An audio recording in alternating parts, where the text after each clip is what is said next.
యావరణంలో వాక్యము జరిగేటప్పుడు అది వివాహం జరిగేటప్పుడు మరి దేవుని నామాన్ని ఎవరు అవమానపరచొద్దు. ఇటు పక్క కూడా కొంచెం మాట్లాడినప్పుడు వంట చేసేవాళ్ళు ఆల్మోస్ట్ ఇంతకు చెప్పేమేమో మైకులో కాకుండా ఇండివిజువల్గా ఇప్పుడు మా మాట పట్టించుకోలేదు. అందుకుని బట్టి మైకులో చెప్తున్నాం. మీ పనులు కూడా కొంచెం నిదానంగా చేసుకోండి. ప్రభునామాన్ని మనందరం కూడా మహింపరుద్దాం. సమయాన్ని బ్రదర్ అశోక్ కుమార్ గారికి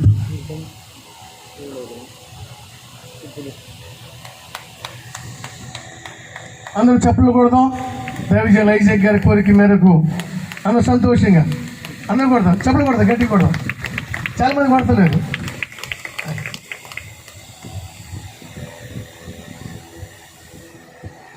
ప్రేమ్చంద్ వెర్స్ మేఘన వివాహ మహోత్సవమునకు చేరి వచ్చిన మీ అందరికీ మన ప్రభువును రక్షకుడునైన యేసుక్రీస్తు నామమున వందనాలు తెలియజేస్తున్నాను.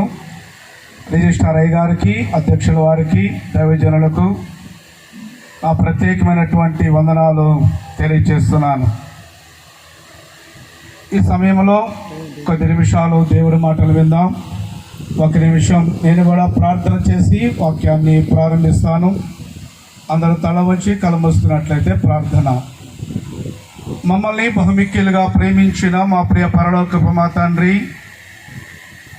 నీకు వందనాలు, స్తుతులు, స్తోత్రాలు చెల్లిస్తున్నాను ప్రభా. సర్వోన్నతుడా, సర్వాధికారి, మహోన్నతుడా, మహాదేవ, నీకు వందనాలు. నీ అనాది కాల ప్రణాళికల ప్రభా, ప్రేమచంద్రుల మేఘనాడు ప్రభా మీరు నిర్ణయించారు. ఈ పరిశుద్ధమైనటువంటి సమయంలో ప్రభా మీరు జతపరచబోతున్నారు. అందుని బట్టి స్తుతిస్తున్నాను, గణపరుస్తున్నాను ప్రభా.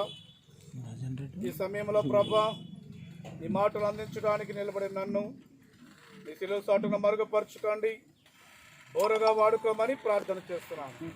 నీ పరిశుద్ధాత్మ నడిపింపు నాకు దయచేయండి.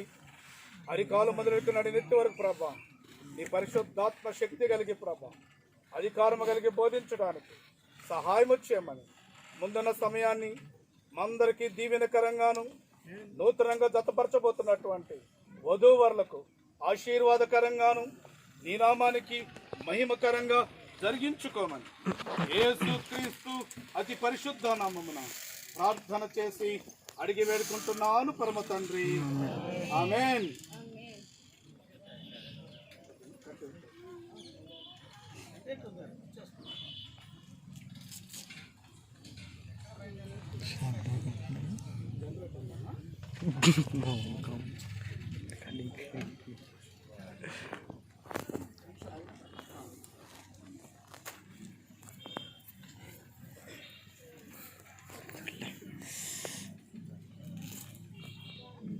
మైనదని బైబిల్ గ్రంథం సెలవిస్తుంది. Why is marriage honourable in all? ఎందుకు వివాహము అన్ని విషయముల్లో ఘనమైనది అని మనం ఆలోచన చేస్తే, వివాహము అనున్నది గాడ్స్ థాట్. మొదటిది God's decision. God has done, God has blessed. God's thought దేవుని యొక్క ఆలోచన. గాడ్స్ డెసిషన్ దేవుని యొక్క నిర్ణయం. గాడ్ హ్యాస్ డన్ దేవుడే జరిగించేది. గాడ్ హ్యాస్ బ్లెస్డ్ దేవుడే ఆశీర్వదించేది. దేవుని యొక్క ఆలోచన ఏంటి? నరుడు ఒంటరిగా ఉండటము మంచిది కాదు.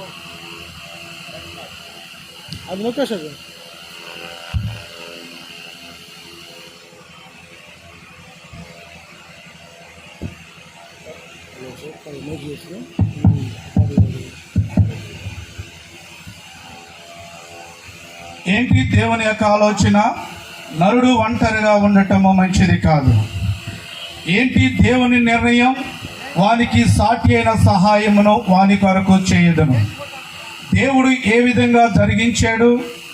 ఆదామునకు గాఢ నిద్రను కలుగచేసి పక్కటెముకల్లో ఒక ఎముకను తీసి స్త్రీగా నిర్మించాడు. దేవుడు ఏ విధంగా ఆశీర్వదించాడు? మీరు ఫలించి అభివృద్ధి పొంది విస్తరించి భూమిని నిండించి దాన్ని లోపరుచుకొని ఏలండి అని దేవుడు ఆశీర్వదించాడు.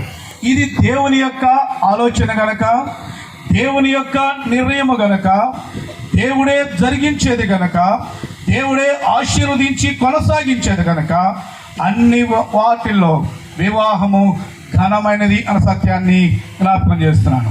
అయితే వివాహము ఘనమైనదని కార్యము ఘనంగా జరగటానికి సాయశక్తులా కృషి చేస్తాం. అన్న ప్లీజ్ అంతా అటు తిరగవద్దు, పరిశుద్ధాత్మ నడిపింపు ఉండదు.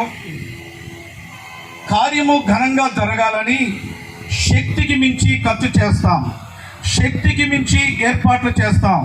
తప్పు అనవ, కానీ దేవుని యొక్క ఉద్దేశము కొద్ది గంటలు జరిగే వివాహ కార్యం మాత్రమే కాదు, కానీ వివాహ జీవితము, వైవాహిక జీవితము, సంసార జీవితము ఘనంగా ఉండాలన్నదే దేవుని యొక్క ఆలోచన. అలా అనుకున్నట్లయితే వైవాహిక జీవితము ఘనముగా ఉండాలంటే ఏం చేయాలో 5 మాటల్ని మీ ముందుకు త్వరగా 20 నిమిషాల్లో మీ ముందుకు తీసుకొస్తాను. నా సందేశాన్ని 20 నుంచి 25 నిమిషాల్లో ముగిస్తాను. ఎవరు తొందరపడవద్దు. అనగా వైవాహిక జీవితము, వివాహ జీవితము ఘనముగా ఉండాలి అనంటే ఏదైనా ఒక నిర్మాణాన్ని చేపట్టాలంటే ఆధారము అవసరము, దానికి 4 పిల్లర్స్ అవసరము.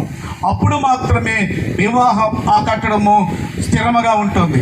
అలా అనుకున్నట్టయితే నూతనంగా జతపరచబడబోతున్నటువంటి వధూవరులు వివాహ కుటుంబాన్ని కట్టుకోబోతున్నారు.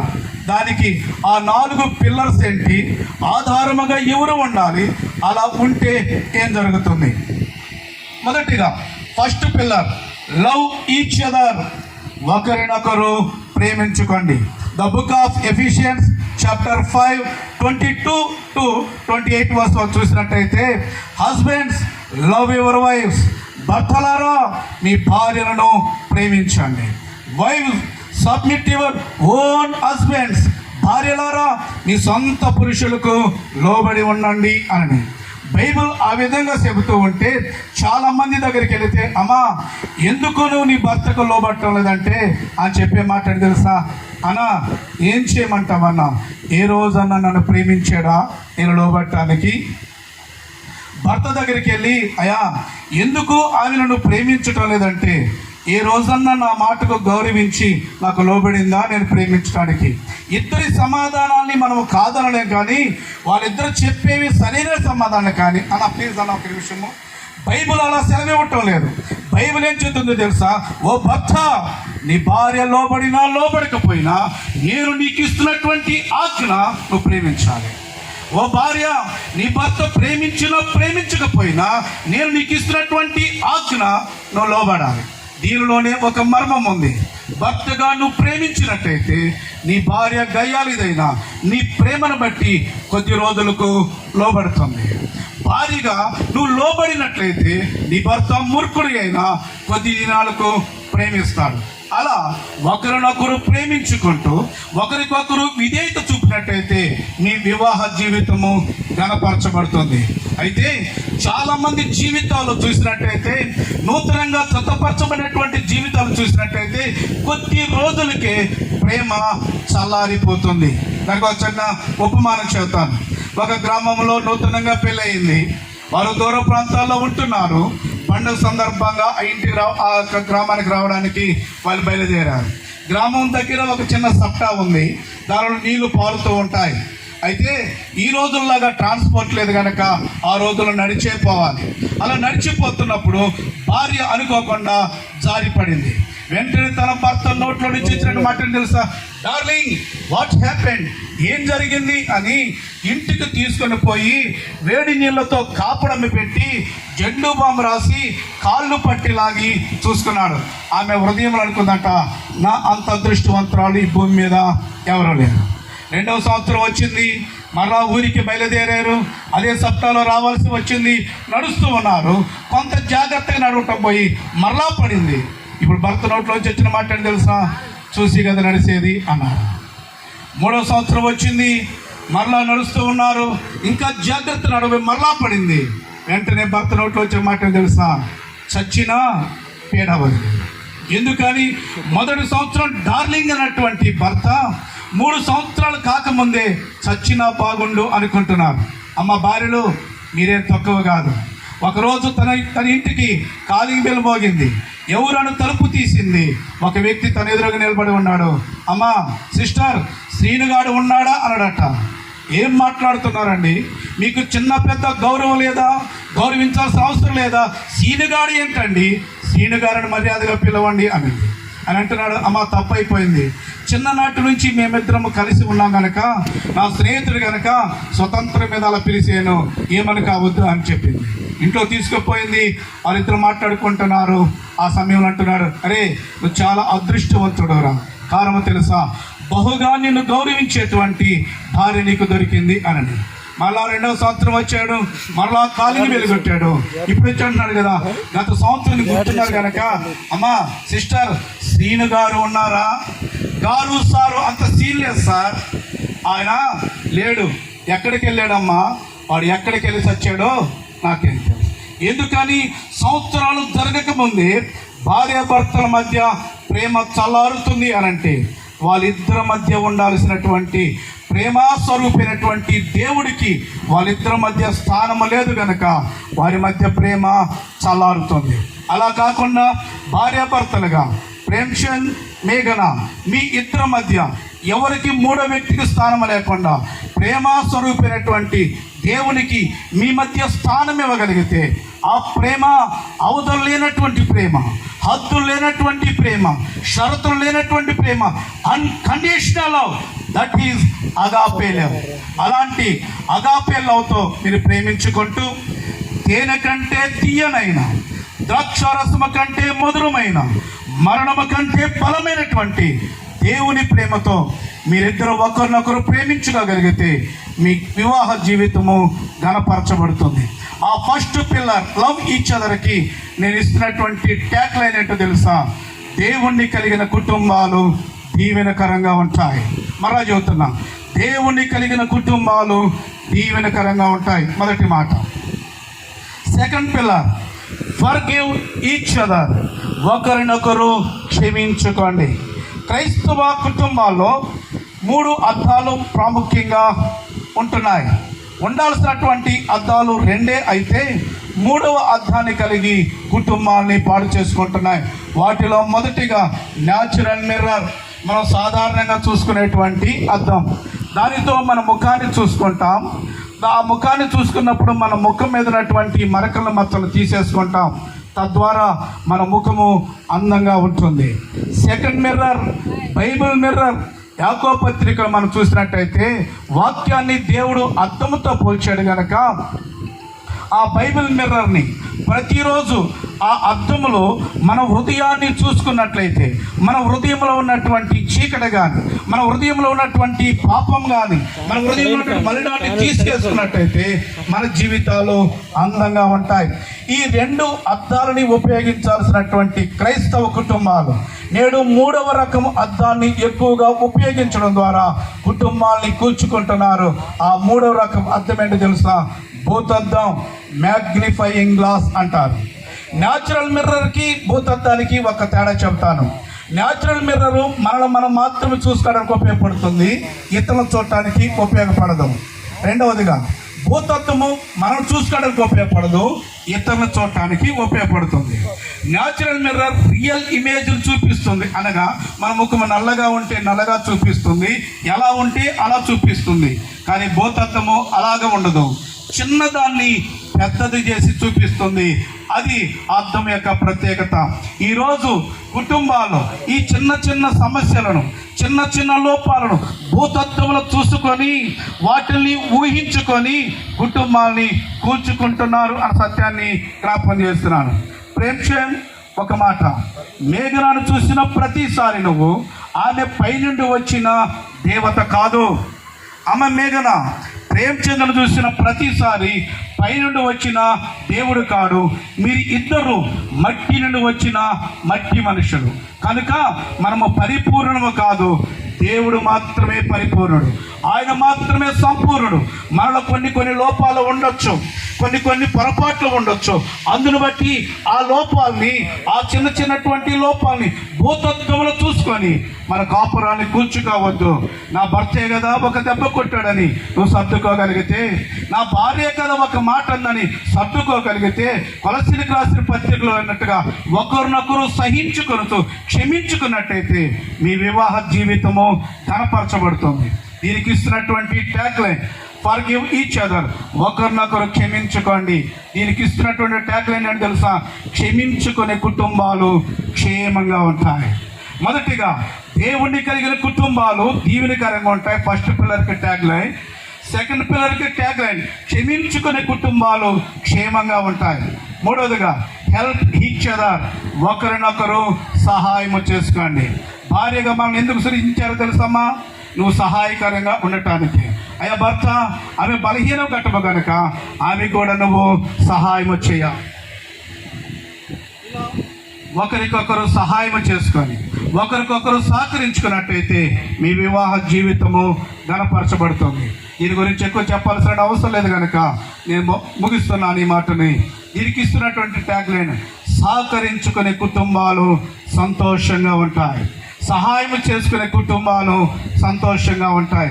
నాలుగో మాట ప్రే టుగెదర్, కలిసి ప్రార్థన చేయాలి. నాలుగో పిల్లర్ కలిసి ప్రార్థన చేయాలి. అమ్మ మేఘన, నువ్వు దేని కొరకు ప్రార్థన చేయాలి తెలుసా? జ్ఞానవంతురాలు తన ఇల్లు కట్టుకున్నాడు కనుక దేవా నా కుటుంబాన్ని కట్టుకొని జ్ఞానము నాకు ఇవ్వని భార్యగా నువ్వు ప్రార్థన చేయాలి. భర్తగా ప్రేమ చేయాలి. నువ్వు దేని కొరకు ప్రార్థన చేయాలి తెలుసా? యెహోవా యందు భయభక్తులు కలిగిన వాడు ధన్యుడు అని బైబిల్ గ్రంథం సెలవిస్తుంది కనుక దేవా నీ యందు నాకు భయభక్తులు నీవు అని భార్యగా జ్ఞానము కొరకు, భర్తగా భయభక్తుల కొరకు మీరు ప్రార్థన చేస్తూ వివాహ జీవితం అన్న తర్వాత, సంసార జీవితం అన్న తర్వాత ముఖేష్ అంబానీ అయినా బిల్ గేట్స్కైనా అవసరత వస్తుంది, అక్కర వస్తుంది, ఇరుకు వస్తుంది, ఇబ్బంది వస్తుంది.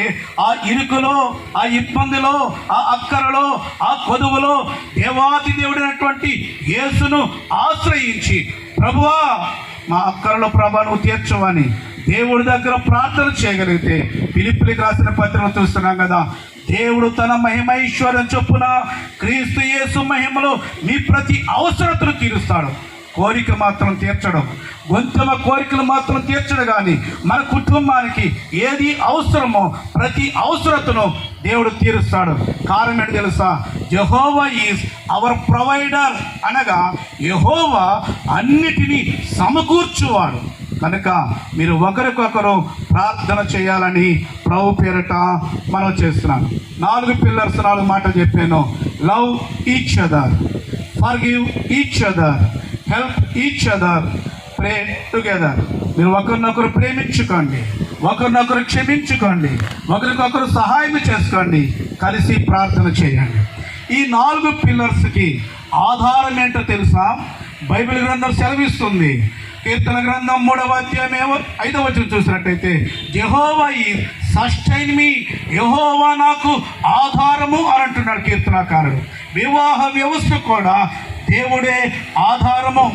ఎందుకు దేవుడు ఆధారము అని అన్నట్టయితే మనందరికి తెలిసినటువంటి మాటలు 127వ కీర్తన 128వ కీర్తని జాగ్రత్తగా చదివినట్టయితే యెహోవా ఇల్లు కట్టించిన ఎడల కట్టువాని ప్రయాస వ్యర్థం, అనగా కుటుంబాన్ని కట్టేవాడు ఆయన. ఆ మాటలన్నిటిని సమకూర్చినట్టయితే కుటుంబాన్ని కట్టువాడు ఆయనే, కుటుంబాన్ని కాపాడువాడు ఆయనే, కుటుంబాన్ని పోషించువాడు ఆయనే, బిడ్డలను అనుగ్రహించువాడు ఆయనే, విజయాన్ని అనుగ్రహించువాడు ఆయనే.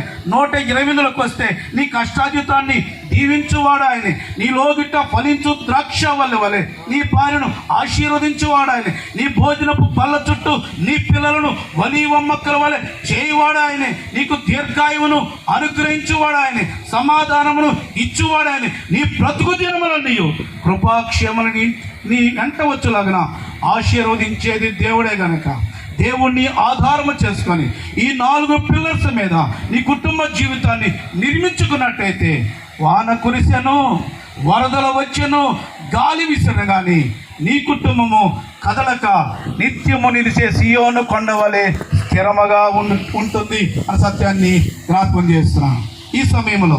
కాబట్టి దేవుణ్ణి ఆధారం చేసుకొని మన కుటుంబాన్ని నిర్మించుకోవాలి. దీనికి నేను ఇస్తున్నటువంటి ట్యాగ్ లైన్ దేవుడే ఆధారం కలిగిన కుటుంబాలు ఆనందంగా ఉంటాయి. ఈ సమయంలో ఒక చిన్న మాట చెప్పి నేను ముగిస్తాను. 3 రకాల వివాహాలు, 2 రకాల వివాహాలు చిన్న తేడాను చెప్పి మూడవ వివాహం గురించి ప్రకటన చేసి నా మాటను ముగిస్తాను. మొదటి వివాహము ఏదెను తోటలో జరిగింది. వివాహానికి ముందుగా ఆదామునకు గాఢ నిద్రను కలుగ చేశాడు. ఆ వివాహం ఏం చేశాడు తెలుసా?